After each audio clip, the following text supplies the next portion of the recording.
Welcome back to voter తీర్పు.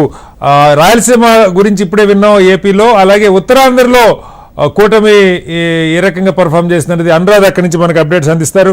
అనురాధ చెప్పండి, రాయలసీమలో స్వీపింగ్ కనపడుతుంది కడప సొంత జిల్లాతో సహా. ఉత్తరాంధ్రలో కూడా విజయనగరం ముందు నుంచి వైసీపీకి బాగా పట్టున్న జిల్లా అనుకున్నారు. అక్కడ చూస్తే బొత్సాగారితో సహా అందరూ వెనకబడి పరిస్థితి కనపడుతుంది. ఏం చెప్తారు ఉత్తరాంధ్ర గురించి?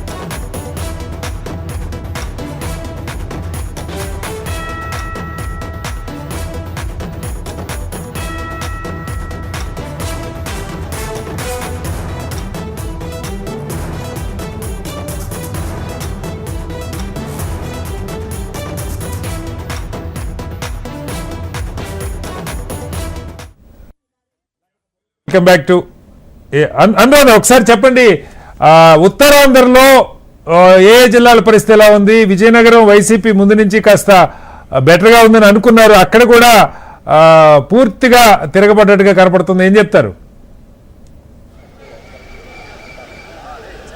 సో మొత్తంగా ఉత్తరాంధ్ర చూసుకుంటే కనుక కూటమి హావా కొనసాగుతుంది. అయితే మొదటి నుంచి కూడా ఉత్తరాంధ్ర 34 స్థానాల్లోని కూడా లాస్ట్ టైం మనం చూసుకుంటే విజయనగరం మొత్తం వైసీపీ లీడ్ చేసింది. కానీ ఈసారి మొత్తం క్లీన్ స్వీప్ చేసి కూటమి అభ్యర్థులు విజయనగరంలో కూడా లీడింగ్లో ఉన్నారు. మరోవైపు శ్రీకాకుళంలో చూసుకుంటే కనుక ఒక్క పాలకొండ